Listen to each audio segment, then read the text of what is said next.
सभी भक्तजनों को जय श्री कृष्ण। श्री सुखदेव जी बोले, भगवान के चरण कमलों से लेकर उनके मुस्कान युक्त मुख कमल पर्यंत समस्त अंगों की एक एक करके बुद्धि के द्वारा धारणा करनी चाहिए। जैसे जैसे बुद्धि शुद्ध होती जाएगी वैसे वैसे चित्त स्थिर होता जाएगा। जब एक अंग का ध्यान ठीक ठीक होने लगे तब उसे छोड़कर दूसरे अंग का ध्यान करना चाहिए। विश्वेश्वर भगवान दृश्य नहीं दृष्टा है। सरगुण निर्गुण सब कुछ इन्हीं का स्वरूप है। जब तक इनमें अनन्य प्रेममय भक्ति योग ना हो जाए तब तक साधक को नित्य नेमितक कर्मों के बाद एकाग्रता से भगवान के उपयुक्त स्थूल रूप का ही चिंतन करना चाहिए। परीक्षित, जब योगी पुरुष इस मनुष्य लोक को छोड़ना चाहें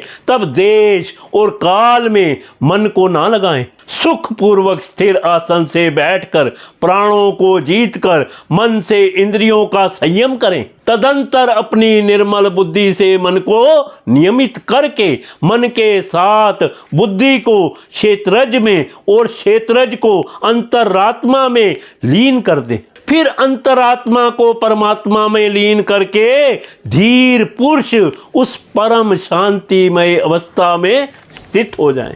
फिर उसके लिए कोई कर्तव्य शेष नहीं रहता। परीक्षित, इस अवस्था में सत्व गुण भी नहीं है, फिर रजोगुण और तमोगुण की तो बात ही क्या है। अहंकार मैं तत्व और प्रकृति का भी वहां अस्तित्व नहीं है। उस स्थिति में जब देवताओं के नियामक काल की भी दाल नहीं गलती तब देवता और उनके अधीन रहने वाले प्राणी तो रह ही कैसे सकते हैं। योगी लोग यह नहीं इस प्रकार परमात्मा से भिन्न पदार्थों का त्याग करना चाहते हैं और शरीर तथा उसके संबंधी पदार्थों में आत्म बुद्धि का त्याग करके हृदय के द्वारा पद पद पर भगवान के जिस परम पूज्य स्वरूप का आलिंगन करते हुए अनन्य प्रेम से परिपूर्ण रहते हैं। यही भगवान विष्णु का परम पद है। इस विषय में समस्त शास्त्रों की सम्मति है। ज्ञान दृष्टि के बल से जिसके चित्त की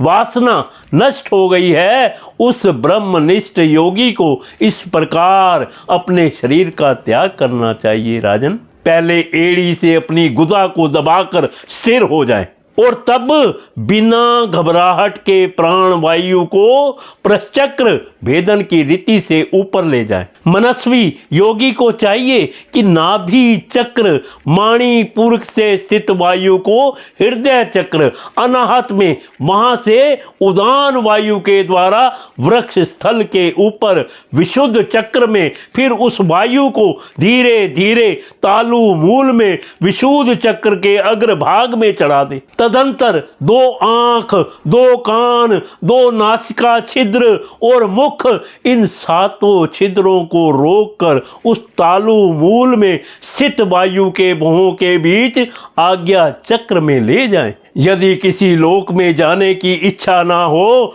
तो आधी घड़ी तक उस वायु को वहीं रोककर स्थिर लक्ष्य के साथ उसे सहस्त्रार में जाकर परमात्मा में स्थित हो जाए। इसके बाद ब्रह्मरंध्र का भेदन करके शरीर इंद्रियों को छोड़ दे।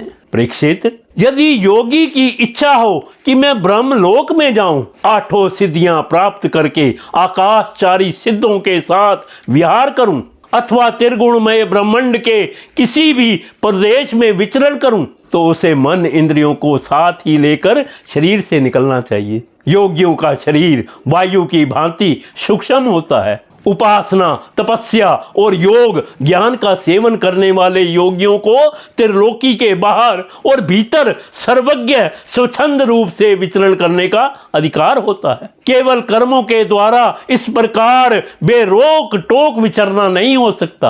परीक्षित, योगी ज्योतिर्मय मार्ग सुषमता के द्वारा जब ब्रह्मलोक के लिए प्रस्थान करता है तब पहले वह आकाश मार्ग से अग्नि लोक में जाता है। वहां उसके बचे खुचे मल भी जल जाते हैं। इसके बाद वह वहां से ऊपर भगवान श्री हरि के शिशुमार नामक ज्योतिमय चक्र पर पहुंचता है। भगवान विष्णु का यह शिशुमार चक्र विश्व ब्रह्मांड के भ्रमण का केंद्र है। उसका अतिक्रमण करके अत्यंत सूक्ष्म एवं निर्मल शरीर से वह अकेला ही महलोक में जाता है। वह लोक ब्रह्मा देवताओं के द्वारा भी बंदित है और उसमें कल्प पर्यंत जीवित रहने वाले देवता विहार करते रहते हैं।